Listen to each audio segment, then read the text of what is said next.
Welcome to another edition of Community Conversations. I'm Frederick County Executive Jan Gardner. Joining me today is our Fire Chief, Tom Owens.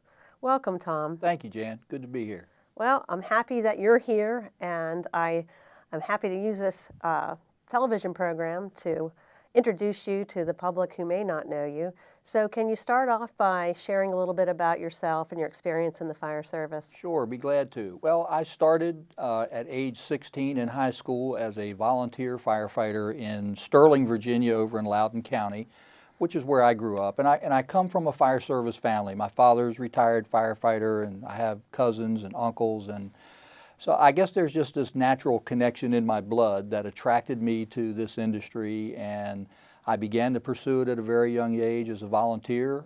I remain a life member in Sterling and actually still serve on a couple of their committees over there. So with that, the idea that this would become my life's work as a career certainly became natural to me, and I began the career service in 1972. I have worked in several fire departments in Northern Virginia and the District of Columbia, fire departments of different size and scope, but nearly all of which have been of the combination service, where we blend career firefighters and volunteers together to really provide the most cost-effective service to the citizens. So it is the type of service that I've grown up in and spent the majority of my career. I first became Chief of Department in Frederick County, Virginia, leading their organization through the transition from an all-volunteer service to bringing the first career people into their system and expanding emergency medical service in that community. And then a good friend who was the fire chief in Fairfax City convinced me to come back down to the urban area as his Assistant Fire Chief of Operations. I served in that position for 7 years, and then the city manager and council promoted me to fire chief once he retired. And I served as the fire chief in Fairfax City for another 7 years before I retired from my career in Northern Virginia. And at the time, the Gardner Board was looking for someone to lead this organization, and I was, through the process, successful and certainly very honored to have been selected. So I initially came to work in Frederick in 2010. And served until mid-2013. And there were some pretty significant family issues. The illness of my father primarily caused me to begin to look at my time and commitment to family. And I ended up leaving the service then. And since that time, really have been semi-retired. I've been doing some substitute school teaching in Frederick, Virginia.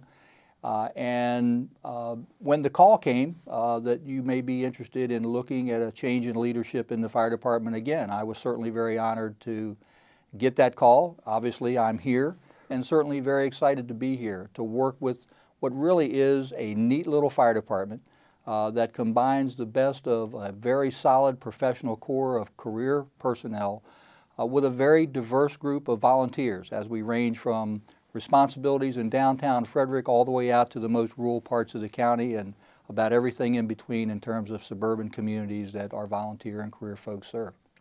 Well, one of the fundamental things we do in local government is to provide for the safety of our citizens.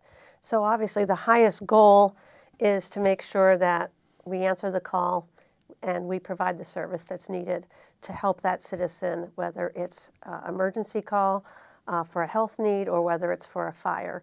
And I think it is an opportunity to let people know who are watching this show that most of the calls are really calls for emergency medical service. That is really the about 85% of the call volume, and that's really the key that we do. Sometimes when you talk about the fire chief, people think you're in charge of just handling the fire response, but really you're in charge of fire and emergency medical services. Sure. I like to tell our folks we are an emergency medical services agency, and once in a while we'll send you to a fire. And it really is about 3 to 1 in terms of our response activity. And emergency medical service is really the driver behind the vast majority of emergency services across our country now. And that problem is really going to continue to magnify as our population continues to age, more services for seniors. it is that emergency medical services that will require our most direct attention, yet at the same time understanding that we do have a fire risk in communities, particularly built-up communities such as downtown Frederick, Brunswick, those kinds of places where in Frederick, Maryland, they are older communities as well. And so there is a great fire load potential. And so at the same time, we have to be prepared to meet those challenges as well. But it is a misnomer sometimes when you hear fire chief, but in the vast majority of fire departments across the country, the role has really evolved to being an emergency medical provider as well as the fire suppression activity that the community needs covered. And of course, over time, that emergency medical response has really evolved. There's a lot more medicine provided to people wherever you find them, whether it's at their home or at a vehicle accident. And so the level of service that's provided has really changed over the last 10 or 20 years. It is. Probably the best way a layperson can understand is what has transitioned in emergency medical services is we've really moved by bringing the emergency department into your home.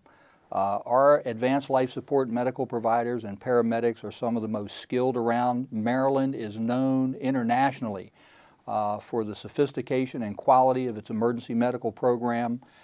And we are very much a part of that statewide system. And it really is a system. It begins with training in the community for people to understand the responsibility to know CPR and basic first aid, how to access 911 very quickly and provide direct information, having a dispatch center that can begin to immediately give telephone instructions for immediate care while at the same time dispatching the appropriate medical resources. And whether that be a basic life support incident for like a strain or sprain or a broken limb, all the way to an advanced medical emergency such as a cardiac arrest. And again, we match our responsive resources to the information we receive on 911, and that is a critical link. From there, that in-home care is then bridged into the emergency department, and we are in direct radio communication with doctors in the hospital, transporting to very specialized receiving facilities both here in Frederick and the surrounding areas where there may be specialty services. So that system has grown and become more capable, more sophisticated over the years, and Frederick is certainly a part of that process. Yeah, and what that's meant to the services, there's more training, more requirements to stay up with the technology, but we do save lives, and I think that is obviously our goal. One of the reasons I was excited to have you serve in this role is because of the background you bring in dealing with both the volunteer side as well as the career side. Because we need to have a professional, high-quality service from both so that when people get that response, they get the response that they need. So can you talk a little bit about how a combination system like ours can best be managed from your perspective? Sure. It really begins by making sure that the message to everyone in our community is we are still very much a volunteer, community-based fire and EMS system, and we need more volunteers. Our Gear Up recruitment program, website, telephone contact information, there are advertisements all through Frederick County for our citizens to take a look at that and consider becoming engaged in this service and join their local volunteer fire rescue company. So the volunteer-based system is very much a community-based organization. But at the same time, what begins to happen as growth occurs in most jurisdictions is the demand for service begins to outpace what is a reasonable level of expectations for volunteers to be able to provide on a 24-hour day, 7-day-a-week basis. When that system gets stressed, the natural evolution is then to bring full-time career providers in to staff these stations. And that is how you evolve from an all-volunteer service into what we call a combination system. That combination system really is one where you have on-duty career staff that ensure an immediate response to that 911 call. Yet they are supported by a core of volunteer folks that when there is a significant emergency, we can bolster the available staffing for a major incident without bearing the additional cost of having to hire more people. So it really becomes the most cost-effective and, I believe, efficient form of fire and EMS delivery system. But from a manager standpoint, it can be challenging to try to meet the needs of both of those diverse groups. Right. Our career firefighters are interested in maintaining their livelihood, in professional development, in career advancement opportunities, And our volunteers want to make sure that they're not considered second class, that they want to be primary providers. And so the success that I've had in managing organizations of this nature is you have to be willing to listen. These are all considered to be valuable stakeholders, whether it is the union representative, where it is through our Volunteer Fire Rescue Association. They all come at the same common issues from a little different angle. And you have to be willing to make sure that each of the stakeholders have a seat at the table, that they remain with an open invitation to engage in the process.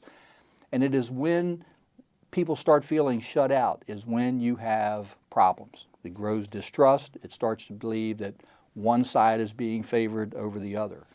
I tell the story as I was leaving back in 2013, and I was addressing the Volunteer Fire Rescue Association, and folks were sort of about, you know, Tom, how do you think you did? And I said, well, the thing that's interesting to me is the volunteers always felt that I favored the career people. And the union referred to me as their volunteer chief. So if I had the union thinking I was favoring the volunteers and the volunteers believing I favored the career personnel, I think I probably had the balance just about right. And that's really the center point that I try to stay at. Okay. Well, now that you're back, what is your immediate goals? What are you trying to accomplish right out of the gate? Well, the big issue for me is trying to reconnect. The vast area of Frederick and the diversity of our communities, volunteer corporations. The good news is from the previous time I served, I know the vast majority of the players, yet time has passed on and I really need to connect and try to become current on what the significant issues and concerns are that each have, and I've started that process.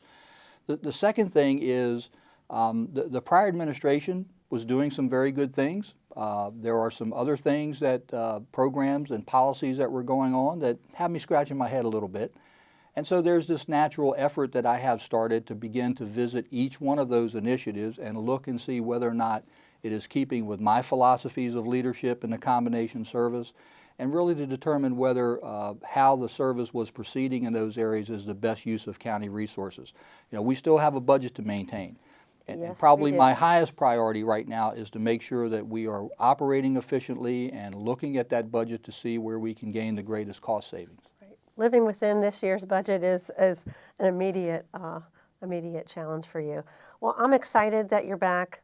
I think you're right on in the fact that communication is key to making sure that everyone in a volunteer and paid career service move together to provide service to the citizens of Frederick County.